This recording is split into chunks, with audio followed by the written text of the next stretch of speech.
বিচিত্র প্রবৃত্তি থাকে। অন্য সকলের বিষয়ে, তাদের জীবনের বিষয়ে, তাদের ব্যক্তিত্বের বিষয়ে, তাদের ভবিষ্যতের বিষয়ে অনুমান করা, এটা হলো অনুচিত। কারোর অতীতকালকে দেখে লোকে ভবিষ্যৎ বলে দিতে পারেন, বর্তমানকে দেখে ভবিষ্যতের বিষয়ে অনুমান করে ফেলেন। উদাহরণ দিতে হলে বলবো, কোনো দাসকে দেখুন, ওকে দেখে লোকে বলে যে ওর ভবিষ্যৎ সেটাই হতে পারে, অনুমান করে ফেলেন। আর এই রাজাকে দেখুন, উনি তো কত সুখী হবেন, উনি তো জগতের সব থেকে অধিক সুখী মানুষ, কত সুখ সুবিধা আছে ওনার কাছে, ধারণা করে ফেলেন। তবে সত্য তো এটাই যে কারোর ব্যক্তিত্বের বিষয়ে, তাদের ভবিষ্যতের বিষয়ে আপনি পূর্ণ সত্য কখনোই বলতে পারবেন না, শুধু অনুমান করতে পারবেন।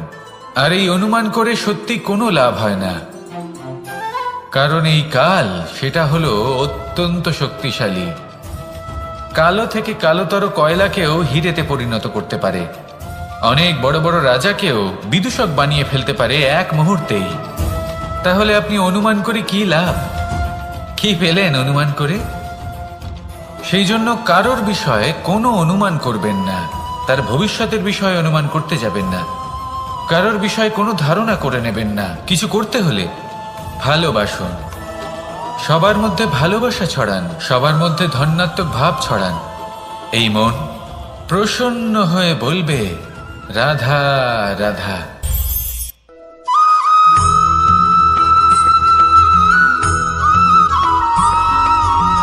পঞ্চতত্ত্বের মধ্যে দ্বিতীয় তত্ত্ব হল ধরণী, ভূমি, যাকে আমরা ধরণী মাতা বলি।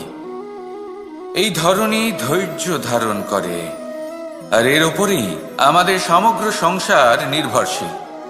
কারণ এই ভূমি সহ্য ক্ষমতা রাখে, এর সহ্য ক্ষমতা হলো অপরিসীম। সন্তান যতই আঘাত প্রদান করুক না কেন, প্রেম পূর্বক সহ্য করে, আর তার বদলে অমূল্য রত্ন প্রদান করে। সন্তান যদি হাল চালায়, তাহলে তার বদলে তাকে অন্ন প্রদান করে। এটাই হলো ধরণী। এবার এর থেকে আমরা কি শিক্ষা পেতে পারি? এটাই যে কারোর জন্য কিছু করা বা কাউকে কিছু দেওয়া মনে কোনো কামনা ছাড়াই। আর এই কথাটা বুঝে যান, যদি কারোর জন্য কামনা না রেখে বা কোনো পাওয়ার আশা না রেখে কারোর জন্য কিছু করেন বা কারোকে কিছু দেন, যদি এটা আপনি শিখতে পারেন, তবে আপনি ভালোবাসতে শিখে গেছেন। আর সেই জন্যই এই ধরিত্রীকে মাতা বলা হয়।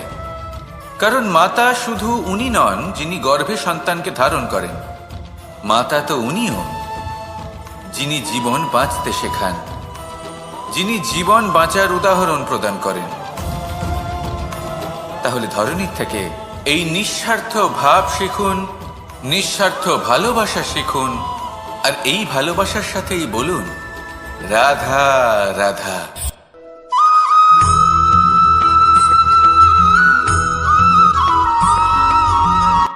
সংসারে আমাদের জীবনে যখন কোনো সুখ বা দুঃখ আসে, তার জন্য আমরা কাউকে না কাউকে অবশ্যই দায়ী করে থাকি, তাই না? এই ব্যক্তি আমাদের সাথে এরকম কাজ করেছেন, তাই আমার সাথে এমন হলো। ওই ব্যক্তি যদি এমনটা না করতেন, তাহলে আজ আমি ওই স্থানে পৌঁছতে পারতাম। সবই আপনার দৃষ্টিভঙ্গির ওপর নির্ভরশীল। আর যদি আপনার দৃষ্টিভঙ্গি এমন হয়, তাহলে তা অনুচিত। সত্যি কথা বলতে, এই সংসারে ভিন্ন ভিন্ন ধরনের মানুষ আছে। এটা আপনার উপর নির্ভর করছে কিভাবে তাদের স্বাগত জানাবেন। একবার ভাবুন, আমি আমার দুটো হাত সামনে নিয়ে এলাম, দুটো মুঠো খুলে দিলাম। দুই প্রকারের মানুষ আসবেন, কিছু না কিছু দিয়ে যাবেন। এই মুঠো যদি আমি বন্ধ করে দিই, তাহলে না কেউ আমাকে কিছু দিতে পারবে, না আমার কিছু যাবে আসবে। নিশ্চয়ই বুঝতে পারছেন এই দুই ধরনের ব্যক্তি কারা এবং তারা কি দিয়ে যান। আমি যদি নিজের মুঠো খুলে দিই, তাহলে কিছু ভালো মানুষ আসবেন, আমাকে আনন্দ, সন্তুষ্টি, জ্ঞান প্রদান করে যাবেন, ভালো অভিজ্ঞতা দিয়ে যাবেন। কোনো খারাপ ব্যক্তি যদি আসেন, তাহলে তিনিও খারাপ অভিজ্ঞতা দেবেন, যার থেকে আমি শিক্ষা লাভ করব। এই সব কিছু আমি লাভ করতে পারি। মুঠো যদি বন্ধ করে রাখি, তাহলে আমি কিছুই পাবো না। দেখুন, এই সংসারে প্রত্যেকের জীবন এইরকম। প্রত্যেকের জীবনে সবকিছুই আছে, ভালো খারাপ দুই মানুষই আছে, ভালো অভিজ্ঞতা আছে, খারাপ অভিজ্ঞতা আছে। নির্ভর করছে আপনার উপর যে আপনি কি করবেন, এনাদের স্বাগত কিভাবে জানাবেন, কার থেকে কি বুঝবেন, কি শিখতে পারবেন, আর কোন দৃষ্টিভঙ্গি নিয়ে অগ্রসর হবেন। এটাই নির্ধারণ করবে যে আপনার জীবন কেমন হবে। আসুন আমার সাথে ভালোবেসে বলুন, রাধা রাধা।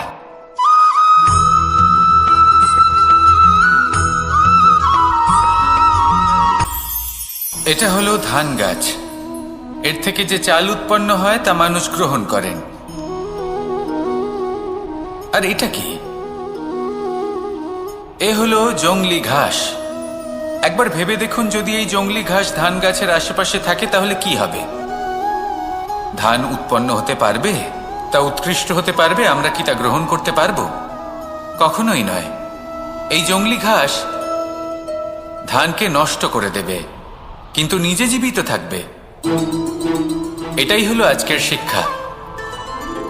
এই সংসারে যদি আপনি নীতির পথে চলতে চান, উচিত কর্ম করতে চান, সংসারকে সেবা করতে চান, তাহলে জংলি ঘাসের মতো ব্যক্তিদের থেকে সবসময় দূরে থাকতে হবে। সেই ব্যক্তি যারা দুর্নীতি এবং মিথ্যা দ্বারা পরিপূর্ণ, যাদের ব্যবহার অশুভ, যাদের অনেক অশুভ গুণ রয়েছে, তারা সঠিক নয়। সেই সকল ব্যক্তি যাদের চরিত্র অত্যন্ত দুষ্ট হয়, তারা হয় শুভ চরিত্রের ব্যক্তিকে একদম নষ্ট করে দেয়, নয় নিজের মতো বানিয়ে তোলে।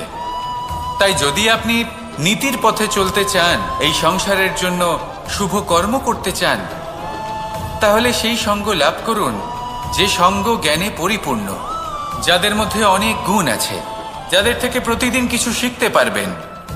এমন ব্যক্তির সাথে জীবন অতিবাহিত করুন। দুরাচারীদের থেকে দূরে থাকুন। তবেই এই মন প্রসন্ন হয়ে বলবে, রাধা রাধা।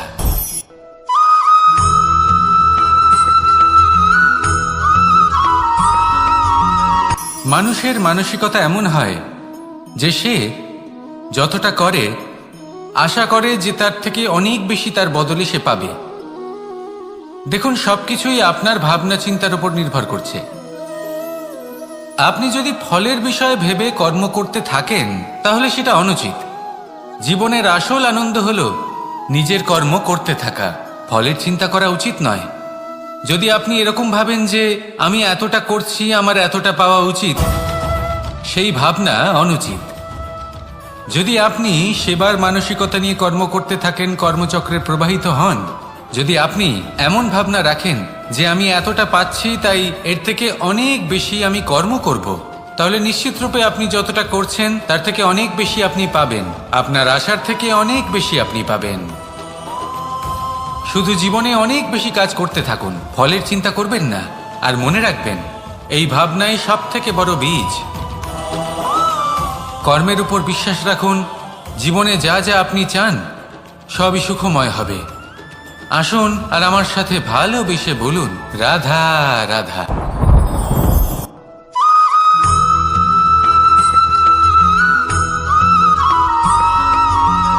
আপনি কখনো কোনো বাজকে নিজের বাসা বানাতে দেখেছেন? এই বাজ যখনই কোনো বাসা বানায় তখন উঁচু গাছের ডালে বা কোনো পর্বতের শিখরে বাসা বানায়, অনেক উচ্চতায়। আর সেখানে তার সন্তানও জন্মগ্রহণ করে। যখন এই সন্তানেরা জন্মায় তখন এই বাজ খুবই ভালোবেসে এবং খুব সাবধানে এদের পালন পোষণ করে। নিজের ঠোঁট দিয়ে তাদের ঠোঁটে খাবার পরিবেশন করে। কিন্তু যেই সেই সন্তানেরা হৃষ্টপুষ্ট হয়ে যায় এবং সেই কথা বাজ নিজে বুঝতে পেরে যায়, সেই বাজ নিজেই সেই বাসা ছিন্ন ভিন্ন করে দেয়। সেই সন্তান যাদের সবেমাত্র ডানা গজিয়েছে, কিভাবে উঠতে হয় তারা জানে না, সেই সন্তানগুলিকে উচ্চতা থেকে ঠেলে দেয়। সেই সন্তান প্রথমে ভয়ভীত হয়ে যায়। তারা সামনে মৃত্যুকে দেখতে পেয়ে ভয়ের কারণে তাদের ডানা ঝাপটাতে থাকে। আর সেই প্রক্রিয়াতেই সেই সন্তানগুলি উড়তে শুরু করে দেয়। এবার এই ঘটনায় আমরা কি শিক্ষা পেতে পারি? এটাই, যদি আপনি মাতা পিতা হন তাহলে নিজের সন্তানকে অবশ্যই স্নেহ করুন। কিন্তু তাদেরকে নিজের আঁচলের তলায় বেঁধে রাখবেন না। যদি আপনি চান আপনার সন্তান জীবনে উন্নতি করুক, তাহলে নিজের মুঠো থেকে তাদের স্বতন্ত্র করে দিন। এই সংসারে সংঘর্ষ করতে দিন। সেই সন্তান নিজেই বুঝতে পারবে যে জন্মের সময় পাওয়া ডানা কি করে ব্যবহার করতে হয়। আর আপনার চোখের সামনে আপনার সন্তান এই আকাশে উড়তে থাকবে। তাহলে আসুন আমার সাথে ভালোবেসে বলুন, রাধা রাধা।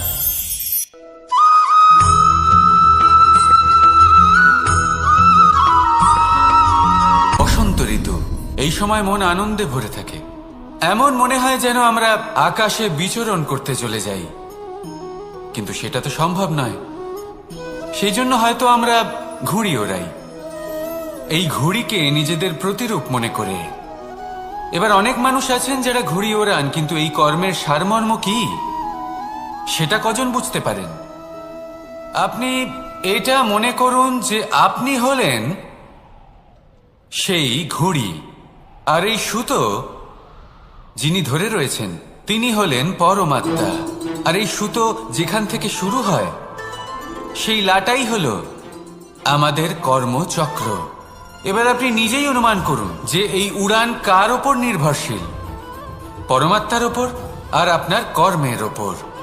যদি পরমাত্মা আপনার হাত ধরে থাকেন, আপনার সাথে থাকেন, যদি আপনি শুভ কর্ম করতে থাকেন, আপনি এই আকাশে উড়তে থাকবেন। কিন্তু কোথাও কোথাও যদি পরমাত্মার সাথে এই বন্ধন ছিন্ন হয়, আপনার কর্মচক্র খারাপ হয়ে যায় বা থেমে যায়, তাহলে আপনার এই ঘুড়ি কেটে যাবে আর দূরে কোনো গাছের ডালে গিয়ে আটকে যাবে।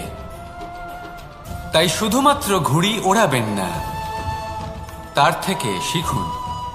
পরমাত্মার সাহচর্যে থাকুন, সবসময় শুভ কর্ম করতে থাকুন আর সবসময় এই আকাশে উড়তে থাকুন। আসুন আর আমার সাথে ভালোবেসে বলুন, রাধা।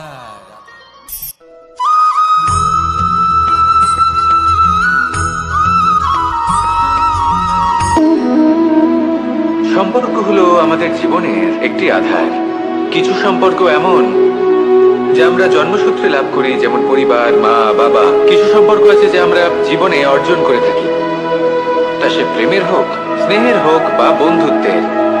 এই সকল সম্পর্ক লাভ করার বা গড়ে তোলার 5টি ধাপ রয়েছে। প্রথম ধাপ, কোনো ব্যক্তির সাথে আলাপ হওয়া, তার সাথে কথা বলা বা তাকে দেখা। দ্বিতীয় ধাপ, সে ব্যক্তিকে আমাদের ভালো লাগা। তৃতীয় ধাপ, আমাদের এটা চাইতে শুরু করা যে জীবনে এই ব্যক্তি যেন আমাদের বন্ধু হন, আমাদের জীবনে থাকেন, বা আমাদের কাউকে ভালোবেসে ফেলা। আর এটা আমাদের ভাবা বা চাওয়া যে সেই ব্যক্তি যেন আজীবন আমার সাথে থাকেন, আমার জীবনে আমার সাথী হয়ে। চতুর্থ ধাপ, লাভ করা। এবার এই ধাপটি অনেক মানুষের পক্ষেই খুবই সরল হয়, বড়ই সরলভাবে নিজেদের সঙ্গীকে লাভ করে থাকেন। কিছু মানুষের জন্য এই ধাপ অত্যন্ত কঠিন হয়ে থাকে। অনেক প্রতিকূল পরিস্থিতির উপর জয়লাভ করে তারা সঙ্গীকে লাভ করেন, কিন্তু লাভ অবশ্যই করেন। এরপরে আসে পঞ্চম, অন্তিম এবং সব থেকে গুরুত্বপূর্ণ ধাপ। সেটা হলো সেই সম্পর্ক পালন করা।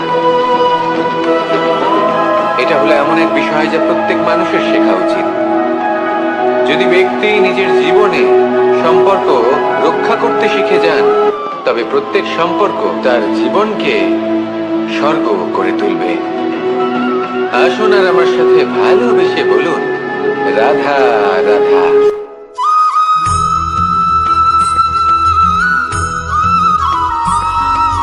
জীবনে যখন কোনো ব্যক্তি নিজের লক্ষ্য প্রাপ্তির জন্য নিরন্তর পরিশ্রম করতে থাকেন, চেষ্টা করতে থাকেন, তখন তিনি কষ্ট অনুভব করেন। কখনো শারীরিক কষ্ট, কখনো মানসিক কষ্ট। এবার উনি এটা ভাবতে থাকেন যে আমি কি উচিত করছি নাকি অনুচিত করছি। কারণ অন্যদিকে এমন একজন ব্যক্তিও আছেন যিনি একদমই পরিশ্রম চেষ্টা করছেন না। তিনি মদিরা পান করেন, বিলাসিতায় জীবন কাটান, অলস প্রকৃতির হয়ে ওঠেন, নিদ্রাতে বিলীন হয়ে থাকেন আর ভাবেন যে তিনি সুখ লাভ করছেন। কিন্তু এরকম কেন হয়? কারণ যখন আমরা সৎ পথে থাকি, উচিত পথে চলি, লক্ষ্য প্রাপ্ত করার জন্য চেষ্টা করতে থাকি, তখন আমাদের ভেতরে থাকা নেতিবাচক শক্তি এবং পাপ এই দেহকে ত্যাগ করে দেয়। আর এই অনুভূতিটাই আমাদের দুঃখের অনুভূতি দেয়, কষ্ট দেয়। এবার সেখানে যদি আমরা কুপথে চলি, অনুচিত পথে চলতে থাকি, তাহলে আমাদের ভেতরে থাকা পুণ্য এবং ধনাত্মক শক্তি আমাদের দেহ ত্যাগ করে দেয়। আর এই অনুভূতির কারণেই আমরা সুখ অনুভব করি। কিন্তু কখনো ভাববেন যে এই সুখ বেশি সময় পর্যন্ত থাকে না। সেই জন্য সবসময় মনে রাখবেন, যদি আপনি জানেন যে এটাই আপনার লক্ষ্য, এটাই উচিত পথ, শুভ পথ, তাতে নিরন্তরভাবে এগিয়ে যেতে চেষ্টা করতে থাকুন। এই কষ্ট আপনাকে সুখের পরাকাষ্ঠায় কখন পৌঁছে দেবে তা আপনি জানতেই পারবেন না। আসুন আমার সাথে ভালোবেসে বলুন, রাধা রাধা।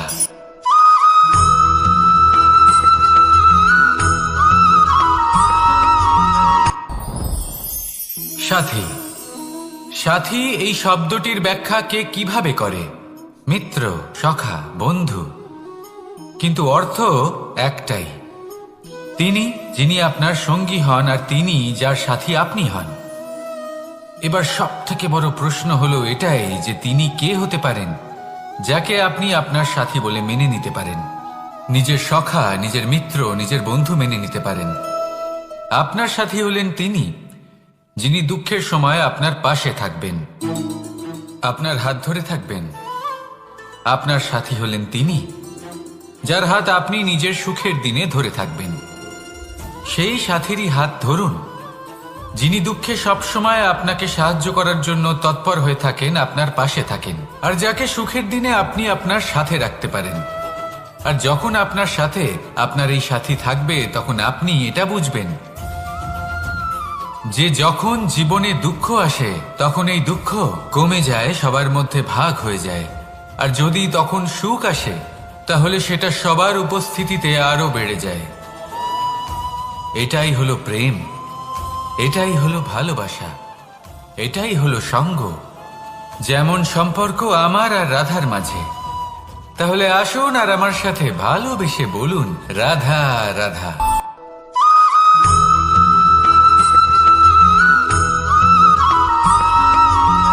এই সংসারে প্রত্যেক মানুষ এটাই চান যে তিনি যেন ধনবান হন, আর্থিক অবস্থা তার ভালো থাকে, ওনার বাড়িতে লক্ষ্মীর আগমন হয়। কিন্তু সেটা হবে কি করে, সেটাই হলো প্রশ্ন। কেউ বলেন যে যদি পরিশ্রম করো তাহলে ধন অর্জন সম্ভব, কেউ বলেন যে যদি বিদ্যা লাভ হয় তবেই ধন অর্জন সম্ভব, কেউ বলেন যে যদি বলশালী হও তবেই সম্পন্ন থাকবে।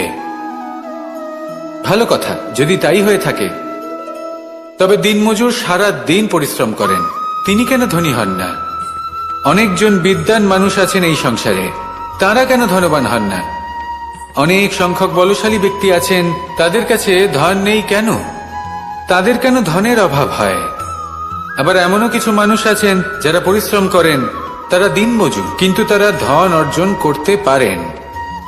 কিছু বিদ্বান ব্যক্তি আছেন যাদের কাছে অধিক মাত্রায় ধন রয়েছে। কয়েকজন বলশালী ব্যক্তি রয়েছেন যাদের কাছে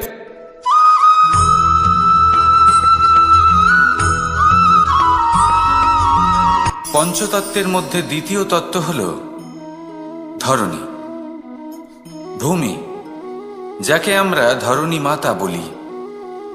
এই ধরণী ধৈর্য ধারণ করে, আর এর ওপরেই আমাদের সমগ্র সংসার নির্ভরশীল। কারণ এই ভূমি সহ্য ক্ষমতা রাখে, এর সহ্য ক্ষমতা হলো অপরিসীম। সন্তান যতই আঘাত প্রদান করুক না কেন, প্রেম পূর্বক সহ্য করে, আর তার বদলে অমূল্য রত্ন প্রদান করে। সন্তান যদি হাল চালায়, তাহলে তার বদলে তাকে অন্ন প্রদান করে। এটাই হলো ধরণী। এবার এর থেকে আমরা কি শিক্ষা পেতে পারি? এটাই যে কারোর জন্য কিছু করা বা কাউকে কিছু দেওয়া মনে কোনো কামনা ছাড়াই। আর এই কথাটা বুঝে যান, যদি কারোর জন্য কামনা না রেখে বা কোনো পাওয়ার আশা না রেখে কারোর জন্য কিছু করেন বা কারোকে কিছু দেন, যদি এটা আপনি শিখতে পারেন তবে আপনি ভালোবাসতে শিখে গেছেন। আর সেই জন্যই এই ধরিত্রীকে মাতা বলা